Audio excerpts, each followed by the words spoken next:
How we doing? Get that out of here. Merry Christmas, happy snow day. You know what's awesome about the snow day? Is that it was a snow day. You know what's not awesome about the snow day? Try again. Try. Who said that? You are correct. It wasn't on a school day. That was the only negative thing about that. Hello, I'm the guest that's not a guest. Don't ever call me a guest because I'll be hurt so bad if that's what you said of me. And you know what else would hurt me? You did not. You know what else would hurt me so bad? It would hurt me so bad if, I'm just making this up as I go, so I don't really know what I'm about to say next. Neither do you. It would hurt me so bad if, help me out, you were right the first time. What would hurt me so bad? Someone punched me in the face. That would hurt me so bad. Yeah. Hey, who won the cahoots thingy? Keats and I one day. Keat, are you in here? If he's not, hey, someday me and you, maybe on a Wednesday, I don't know, we need to come up here and play the real cahoots in the room of all 500 million people that are in here and see who can guess it and give them $1 million if they do. Yeah, live game. Anyway, who won the cahoots game? You did really? No? Who won? But who's that? Is it you, or is it like did you cheat, or was it your friends, or was it you? Huh? It's you? Hey, since it's you, here you go. Pass this back to him. Since you might have had friends, but I don't know what size you are, but it's rude to ask in front of all these people. So you can have that t-shirt. I got some t-shirts I'm going to give away.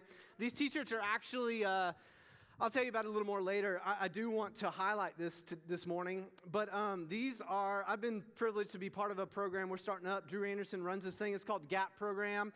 Yeah, you've heard about it? So this is a cool logo that you have to explain to get. It's like the helmet of a warrior and a G and the negative side. I don't get it. But anyway, it's really cool, and it's long sleeve. So I'm going to give a few of these away just because Drew gave me some, and I'm going to give them away. What'd you say? Why are y'all, what? Oh, ha! Look at that. Yeah, can you see the helmet? I don't. But anyway, it's cool. It's cool. Yeah, we'll talk about that in a minute. There'll be a new student meeting. I am going to highlight that, but that's not all I'm talking about today. That'd be ridiculous. But I do want to start here. What time do I have to stop talking, Keats? What time do I stop talking and say bye-bye? 12:50? Okay, 12:15. Great, because I can talk forever. And we can just have fun and not even talk about the Bible, but we're going to. Don't worry. Hey, behind you. What? Hey, how'd you do that? There you go. That's it. Like I said, it's the thing and the deal and the negative. Woohoo. What am I doing? Oh, yeah. Hey, if you brought a friend today, you don't have to raise your hand. Like the friend, if you're here new, that's okay. But if you brought the friend, anybody? You brought a friend? You get a shirt. That's all I want to know. You don't even have to introduce your friend. You don't have to do anything. I'm not saying anything like that. That's the smallest I got. Sorry. But anyway, yeah, or you can give it to your friend. Your friend's probably at your right or your left, but I'm not going to embarrass your friend. No, you don't have to. But anyway, hey, friend, I'm Jason. Nice to meet you. Hey, listen, I have a question, and I've got 2 more t-shirts to give away. Here's my question, and I'm just going to maybe call on somebody raising their hands, or I might hear something. I have no rules. I don't like rules. They're boring, so that's okay, but the only rule is don't be an idiot, okay? Answer, LeBron James? You almost got a t-shirt just for being funny. I need help. Define this for me. A successful person. Now, don't say Jesus. Don't give me like that. I'm saying like, according to the world, you don't even know what I'm asking yet. All you people with your hands up. Okay, are you cold? It's like cozy central here in front and center. A successful person, according to the world, according to that, a successful person is someone who blank. A successful person is someone who, and by the way, what'd you say? No, red shirt, what'd you say? Makes money. Now listen, I'm going to give you a shirt if you answer some of the answers that the leading experts in our world say are most successful people, and that is one of them. One of them is to make money. All I got left, let me see what sizes I got left here. Large, extra large, 5,000? I don't even know what that means. I'm just kidding. All right, so I got 2 more answers, and I got 2 more shirts. I want high school students. These are larger shirts right here. These are XLs, all right? Or if you just don't care and you just want an XL, that's fine. But I want high school students, if you can. A successful person is someone who blank. Well, what does that mean, though? Right here. Has a family. That's a good one. Do I have that here? Hang on. Let me see if I put that on mine. You know what? I like that. I like that. Has a family. The reason I like that, I don't have that exactly, but that's like a status that we all want, right? That's what success is. If you don't have this status, being a family, some of that. Yeah, let me get a back rower. Black shirt. Wealthy. We already said money. Homeboy said money over here. Yeah. Yeah. Who we got? Yeah, is that Austin? I can't tell. I can't see. Yeah. Achieve the goals. Achieves goals. Yeah, I like that. Successful at life. Achieves goals. Give me what goal? What goal? Fame. That's it. That's the one I needed. So fame.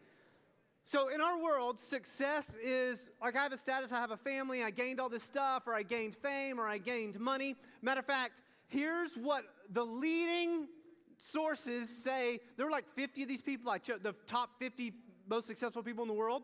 I chose 3. I didn't even know who they were. But here we go.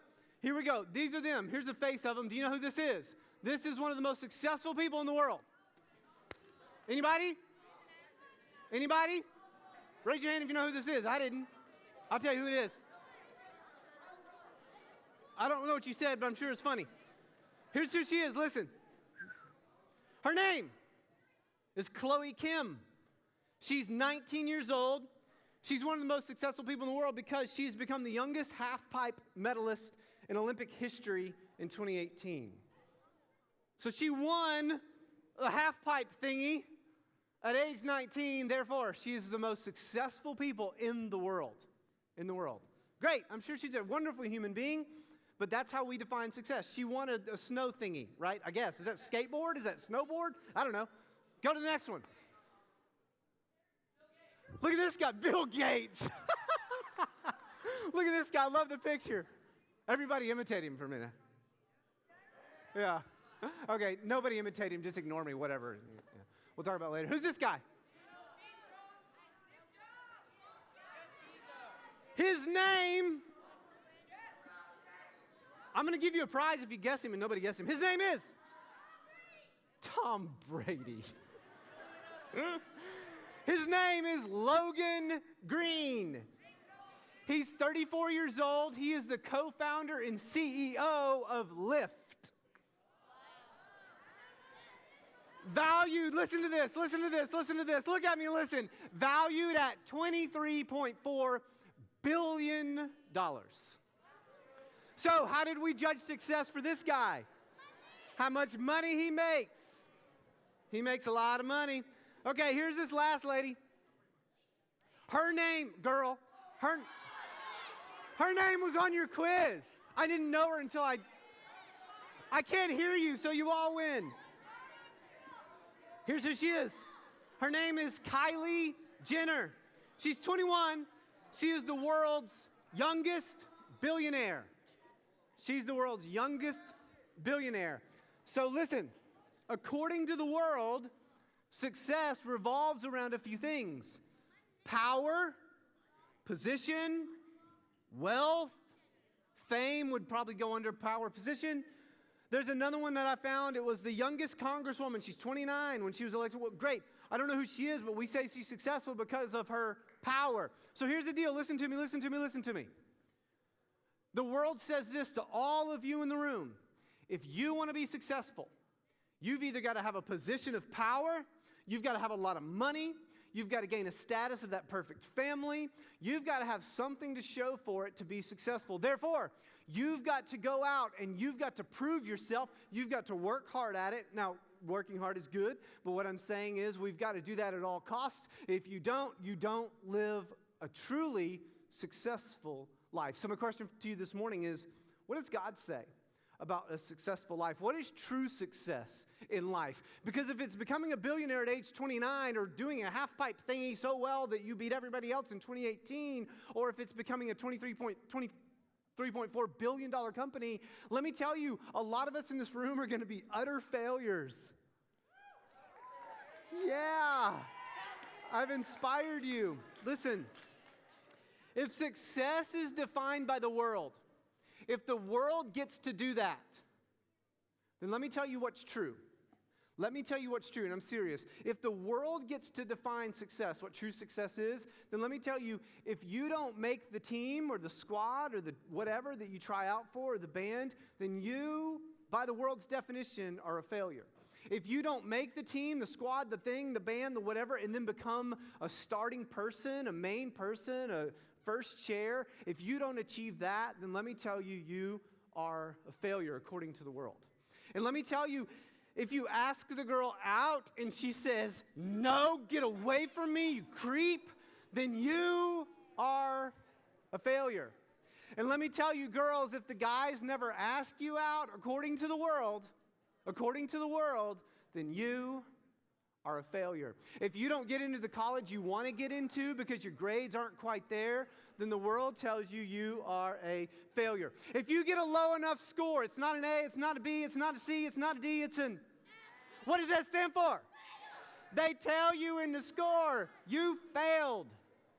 You failed because you're not smart enough. So listen to me. Come back to me. I love your energy. I'm prodding it. But listen to me. If the world is in charge of defining success, then all of those things make you a failure. If your family right now, your mom and dad, if they can't afford nice things for you, and other people can, the car that they drive or the car that they'll be able to buy for you to drive, if that's not a nice one, the world says then you and your family are failures. If you don't have a huge house, if you don't go into the military right out of school, if you don't make the AB honor roll or the A honor roll, then you are a failure. This is what the world says. Because the opposite of success is, okay, so if the world is saying true success is money and power and fame and position, then let me tell you something. If you don't gain all of those things your whole life at every step, then you are a failure. Here's the thing. Everybody wants to succeed in something. If you say, I don't, you're either lying trying to be funny, or possibly you've just tried to be successful your whole life and you failed at it and you're so discouraged, you're just now saying, forget it, I'm never going to be a successful person. I'm always going to be a failure. Or you just want some attention and some, oh, I'm so sorry, and so you're saying you're a failure. But everybody wants to be successful. So here is the question. If the world tells me those things are true success, can they be achieved by everybody all the time? No, they can't. Can they be achieved, the world's definition of success, by a few people? Obviously, yes. Now, let me ask you this. If we went to Logan, whoever, the CEO of Lyft, and we asked him, let's assume he doesn't know the Lord. Let's assume he just lives for Lyft. I don't know the man. I don't know anything about him. If we asked him about his family, about his joy, about his life, about his purpose, his vision, about fulfillment. Let's imagine he doesn't know those things. Can he simply say, I've got great joy, great fulfillment, everything's great, simply because, one reason, because I own Lyft? He cannot. So I want to tell you something, that true success, you have been lied to, and it is not what the world says. Listen to me, please. I'm not being funny anymore. You have been lied to because the world doesn't get to tell you what success is. Only God does. Only God does. Because listen, more successful than Lyft man who owns a bunch of, doesn't even own anything, pays people to drive people around, he's not as successful as the God who spoke creation into existence. God could look down at Lyft and go, that's cute. You made cars, I made earth. Right? So it's not even comparison. It's funny because it's not even in a reality. But there is something we've got to, and here's the deal. You're 6th grade through 12th grade in this room. If you're a 12th grader, you've got real big problems because success is now knocking on your door. You don't have the excuse anymore of I'm just a student. You're in high school. You're going, my grades count, my GPA, and I got to do this, and sports are calling, and college are calling, and all this. And if I don't make it, I'm a failure. That's what the world says. I've got to show you something.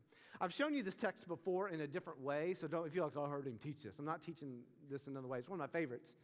But I want to show you through a story we call the rich young ruler. It's in Mark chapter 10. If you have your Bibles, I want you to go there.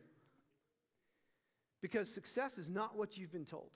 Success is impossible to be defined by the world. And even if the world does define it that way, it's impossible to achieve. You know why? Because success is revealed by God. It is not, cannot, never will be measured by the world. This is what we're going to see in the first part of the story. Because here's why I choose this story to tell you what true success is. I choose this story to tell you about true success because if there was a successful person in the New Testament story right here, if there was during that time in Israel, if there was a successful person, it would be this man, the rich. He got all the money. Young, that was a status symbol, that was power, that was position. I mean, he had everything in front of him. This is what we call him, the rich young ruler. He had a great position of authority and power there. This is one of the most successful men that lived during this time. So if we're going to look at success, we've got to look at one of the most successful men. This is like taking a picture of Logan Green or whoever else, or Kylie Jenner. She's a billionaire by makeup, I think. So we would take them and say, all right, here's the most successful man. And he's going to encounter Jesus. And he encounters him in Mark chapter 10, and he walks up to him, and here's what he's gonna have. I want you to catch something. I want you to see through the lens of the story a perspective of success. Because there's going to be a collision of worldly success and godly success, and the worldly success is going to leave this man discouraged. If you've been discouraged because you felt like a failure, look at me, look at me, look at me, look at me, look at me, look at me, look at me, look at me, look at me. If you've been discouraged because you feel like a failure, it's not because you're a failure, it's because you have the wrong idea of what success is.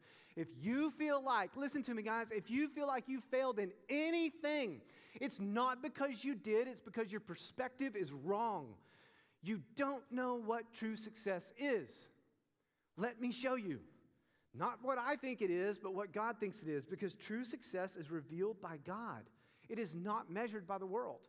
The world can't tell you a billionaire now is successful. No, God does. Here's what happens in Mark chapter 10, verse 17. In verse 17, he was setting out on his journey, and the man, this is the rich young ruler, he ran up and he knelt before Jesus, that's who him is, and he asked him, "Good teacher, what must I do to inherit eternal life?" Here's a man who is used to working hard. He's used to being successful in the world's eyes, and he goes to Jesus. He's heard of this man. He's heard of this miracle man. He's heard he's the God man, the Messiah, the Christ to come. And so this rich young ruler has something missing, right? Because according to the world, he's truly successful, but in his heart, something's still missing. So he goes to the one man he thinks might be able to answer his question of what is missing in my life. Because I am not truly successful, but I've checked all the boxes the world has to offer. I always go back to you're talking about Tom Brady. Tom Brady, he's won like 500 Super Bowls, and after his last one, he goes, "It's great." And they say, "How's it feel?" "It's great. I've won all these Super Bowls, but there's still something missing in my life." That's what he said. You see, he's got all the success, this guy, but he goes to Jesus because something's missing, and he kneels before him. He kneels before him out of respect, or is this like, if this is God, I'm going to be careful here? He also kneels before him because he knows how to kind of appease people and please people. He's a rich young ruler. He's a successful man according to the world. And then the world's definition even of spiritual success. Think about this one. The world tells you that spiritual success is how good you are, how much you go to church, how much you read your Bible. That's what this guy's going to do. He's going to go and say, "Okay, I want spiritual success. That's what I'm missing." So he runs up and kneels before Jesus, says, "Good teacher, what do I got to do? You tell me and I'll do it." You've heard this sermon preached that sometimes say he's asking the wrong question. It's entirely true. because you don't do anything other than receive Jesus, but he's ready to work because that's what the world has told him success is. Spiritual success, you work for it, and then Jesus is going to Jesus juke him here. Jesus said to him, why do you call me good? He doesn't even answer his question. He goes, why'd you call me good? Because he's highlighting this word, good, successful, perfect. Why'd you call me good? Because he said, let me tell you something. No one is good except God alone. So in other words, if you want to be truly successful, you've got to be perfectly good. And let me tell you, no one is that except God alone. So rich young ruler, you've succeeded in all the things the world has to offer, but you're still missing something. You're asking me of spiritual success, of true success. You're asking me the wrong question, true, but you're also labeling me a really key question here. Because if you call me good, you're calling me God. And if you want to be good enough to be successful spiritually, you're going to have to be as good as God. That's what he's telling him. So true success is revealing, Jesus is revealing this to him. He's getting to this guy's perspective that's off, it's skewed, it's messed up. He doesn't know what success is. His definition, Jesus's, of spiritual success is to first, you got to acknowledge that only God is good and you'll never be good enough on this earth. And really, here's what he's going to say, is true success, it is attainable, but not without God. You can be successful, rich young ruler, but you've got to have God to do that. You can't have all your kingdoms and all these things and all your money. You got to do that. And he says, because he says in 19, you know the commandments, right, rich young man? Do not watch it. How many commandments are there? 10. Y'all count with me here. You ready? He said to him, do not murder. Do not commit adultery. Do not steal. Do not bear false witness. Do not defraud. Honor your father and mother. That's it. How many is this? Y'all are so smart. Did Jesus forget 4 of the commandments? I wonder why he just labels those. You know why? Because success is attainable, but not without God. He asks this man these 6, and then the man says what? Look what he says. He said to him, teacher, all these I've done. I've kept all of them from my youth. Jesus asked him 6 because those he knows that he could actually do. Name one that Jesus didn't say. He said that one. Okay, that'll work. Yeah. Have no other God before me. Because what if Jesus had asked the rich young ruler, hey, have no other God before me? What would he have had to say? Nope, I haven't done that one. Why? What's the God that he is placing before Jesus? Money. Good. Y'all are so smart. Y'all are like brilliant. He's money. He couldn't ask him that. So Jesus is like baiting him here a little bit. He's bringing him along because he's changing his perspective of success. And he says this, so you've kept those, great. And he said, yeah, I did them all from my youth. Aren't you excited? He goes, yeah, really, I'm excited. But let me tell you something. Jesus, looking at him, he loved him. This is why I'm speaking to you, and this is why I'm trying to tell you of true success, because I love you. It does me no good, but it will change your life radically if you can understand a perspective of true success. You will not find it down here, guys. And if you think you did, then you won't achieve it. And then if you don't achieve it, you'll feel like a failure, and then you'll wonder why. And you'll think, man, if I can only get this, I'll be successful. And you won't, even if you get it. Jesus loved him because he saw this rich young ruler who has this genuine heart. But he goes, dude, you don't get it. He said to him, okay, listen, you've followed 6 of the commandments, but you lack one thing. Go and sell all that you have. Give away your idol. Give away the God that's before me. And you'll have treasure in heaven. And follow me. The God-man says to him, make the trade. Trade the world's definition of success for my definition of success. Because if you pursue it in the world, you'll never find it. And when you think you found it, it'll fail you, and you'll feel like a failure, and it'll leave you utterly destroyed. But if you want true success, put away the false gods and follow me. Follow me. Because true success is attainable, but only when it's following God. Only when we develop a perspective of success that is God's, because he created it. You may like board games, you may not like board games. You might like certain ones more than others. But you know what? If you play Monopoly, then you got to play Monopoly by the rules because somebody created Monopoly, and that's how the game is played. If you like Settlers of Catan, you're weird. But if you do, then you got to play it by the rules. You know why? Because whoever created that game created it to be played a certain way, and that's how you've got to do it. Here's the deal. I can't be successful in Monopoly if I play it a different way. I can't be successful in Catan if I play it a different way. You cannot be successful in life if you try to play the game a way that is not designed to be played, and the person that spoke it into existence, the agent of creation, is the same man, Jesus, who's talking to the rich young ruler. He said, you're playing the game the wrong way. There's no way you can be successful.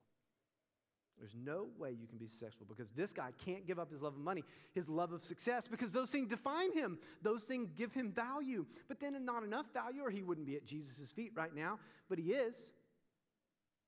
We look at the world to provide success. Yeah, I was talking to a guy. I've made friends with this guy. He's actually a waiter at a place I go to a restaurant a lot. And I was talking to him last night, actually, and I always have him over at our table, and I got him a Christmas card. And I just handed him this Christmas card, and he was talking to me for a little bit. I said, hey, where are you from? I'm from Austin. Are you really? I'm here. Great. Awesome. And I said, man, what do you want to do? He's a young guy. He's probably 20 years old. I said, what do you want to do? He said, man, I don't have any dreams anymore. This is a waiter. I was like, really? Why? And he said, mine got crushed when I tore my ACL. I said, really? What were they? He just said, football, man. I was supposed to play here. I was going to do this, and my dreams are crushed, so I just wait tables now. And I went, man, this is a guy who just thinks success was in his football career, in that whatever that status, that fame, whatever. And when his knee goes out, guess what? Life is over. So just wait tables now. And I was like, bro, life isn't, I said, your dreams aren't crushed. Your dreams are just different, and you don't know it yet. And I can't wait to go back and have more conversations with my friend that I've made at this restaurant that I always sit in his section and have these conversations with this guy because his perspective's just wrong. Life isn't over because he failed at his mission of success in football. But guess what? It was one injury away from absolutely destroying his life. That's what he would think.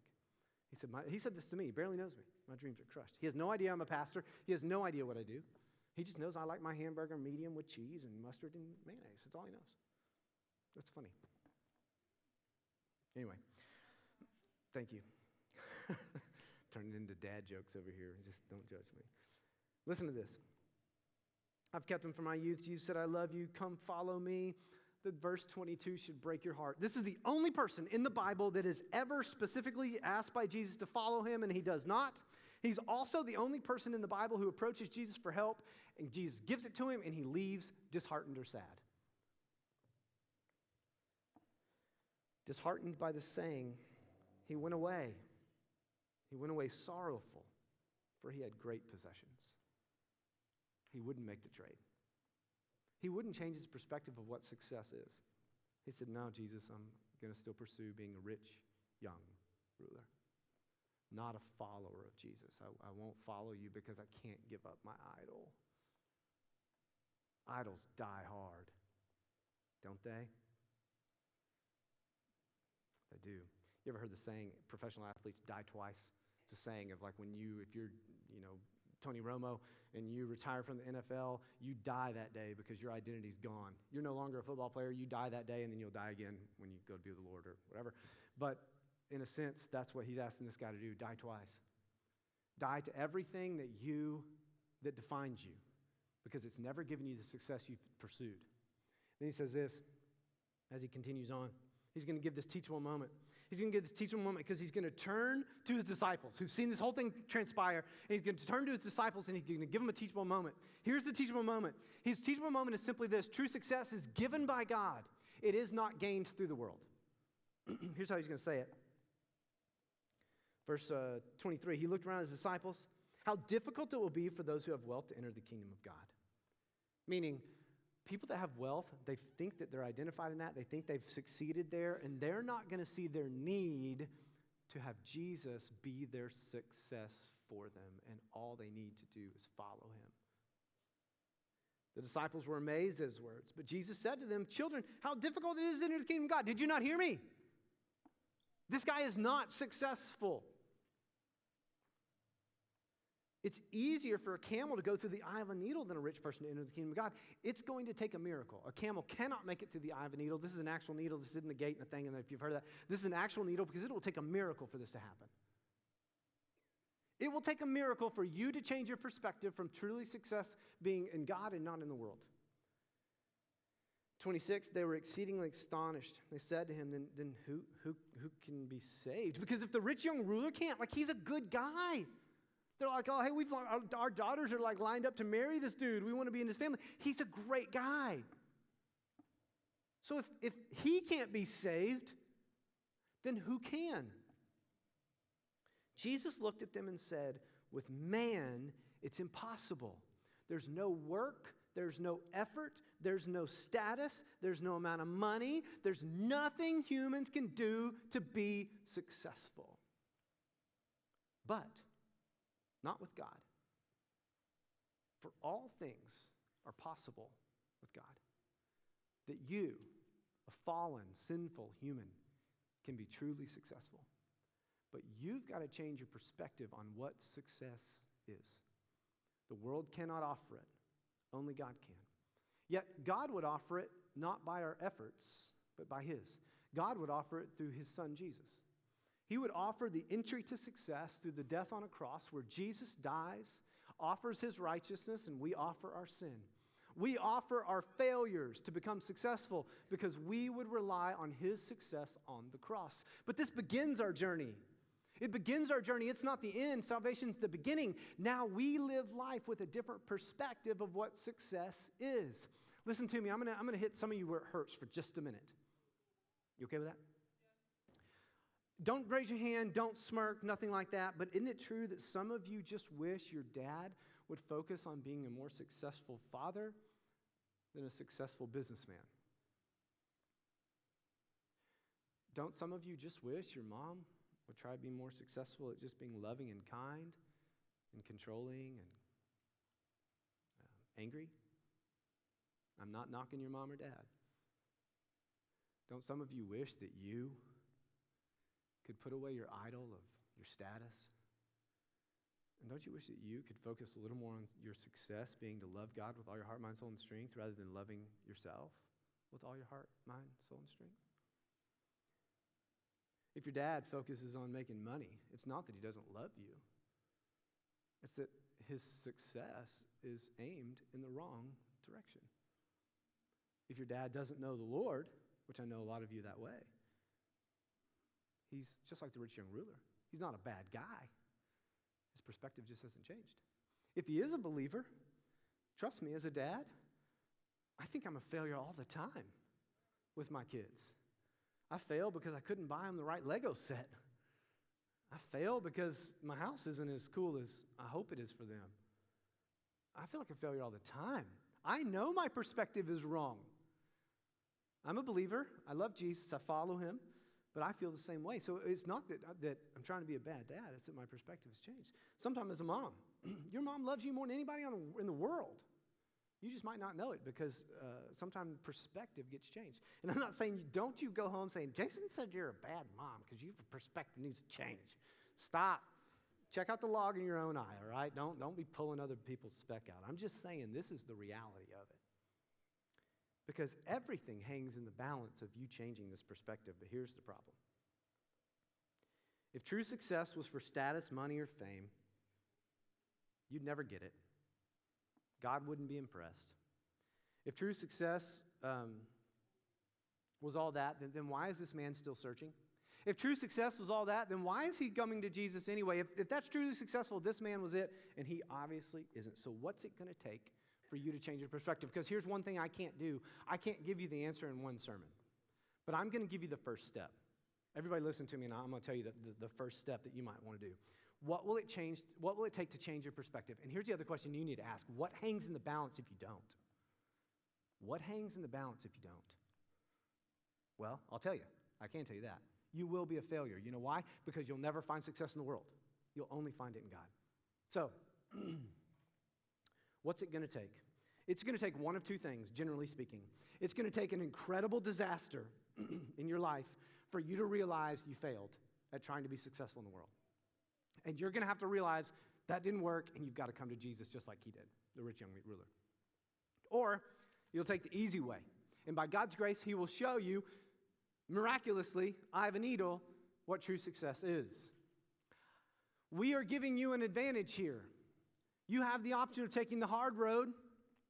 And if you do, you're going to have to be perfect, successful in the world's eyes, make a lot of money, make all the teams, never get rejected, all of these things. And you're going to have to realize at some point the best thing that will happen is you'll fail at those things and realize they won't bring you success. That's one way you can do it. Our prayer for you, if that's you, is that you'll hit rock bottom quickly, and that won't take till you're 50 years old. That's one way to do it. Or you can take the easy way, which is God's grace. And this is the last thing I want to tell you. Maybe it's just taking the step when Jesus says, trust me, follow me. This is success, being Jesus, not the world. So for some of you, you just got to get started for this easy road. You've got a chance. Let me tell you some ways to do it. Maybe for some of you, just get into a huddle group. That's it. Maybe that's the first step for you. Come on a Wednesday night. Maybe for some of you, you're already in one and you just don't take it seriously because you're too insecure in who you are and you just want to make jokes the whole time. Why don't you just take it seriously? Why don't you get into a huddle group and tell your leader, I just want to learn true success. Maybe you're already in a huddle group. Why don't you go to your leader and you say, hey, in huddle group it's awesome, but I want to go further, faster. I want you and me. Will you give me? And here's Billy. Billy wants to come too. And we want to tell you about how stupid we are with this thing that we did. And we want you to help us. Will you meet with us every week? Chick-fil-A, the Christian chicken place, will you meet with us there? Wherever you want to go. Starbucks, the heathen coffee place, whatever. It's great. Go to Starbucks. I don't care. I love Starbucks. Christmas blends are the best. So listen, that may be something you need to do. For some of you, it's real simple. Sign up for Sports World. Yeah. Learn what it's like to live for something greater than yourself, at least for a week. For some of you, you're going to Romania. You've already signed up. Some of you have missed it. Sign up next year. Go travel to a foreign country where you're living for something greater than yourself. Some of you, it's join a ministry team, band, worship, tech, greeting, blah, blah, blah, blah, blah. There's tons of them. For some of you, become a student leader. Become a student leader. And for all of you, I want to introduce something to you that we want to make sure you know about before any of the world does. Drew Anderson, great friend of mine, has started a program called our GAP program here at Denton Bible Church. I'm in these meetings with all them, and I'm helping out. Don't worry about it. But one thing I've told them, I said, I want our students to be the first to get the opportunity to be a part of this. Somebody asked me the other day, hey, Jason, you're a part of all that, aren't you? Yeah, I am. I'm behind the scenes. I said, would you really want your kids to go to that? I said, absolutely. Absolutely, I hope all three of my boys go to the GAP program. I hope it's still here. And if you're a senior and you're graduating, you're a junior, or you're anybody, listen, there's something next Sunday I want a lot of you to come to. Anybody, you're bored, it's free food. If it's not, I'll tell Drew to buy you food. It's over in the fellowship hall right after this service next Sunday. Go over there. Listen to what Drew has to say. It is one of the most unique, trust me, I've researched them, special, impactful GAP programs that I've ever heard. It was pilot year this year. It's kind of a secret guinea pig year because we wanted to do all the kinks and failures now and work them out.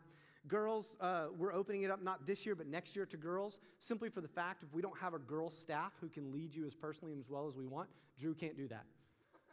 Yeah, laugh because he can't. Yeah, we need a girl to do that. But guys, this is an incredible opportunity. Here's what it will do. This is what it will do. It will give you a definition of true success before you go out to the military, to college, to the workforce, whatever it is you want to do. I really want you to consider this.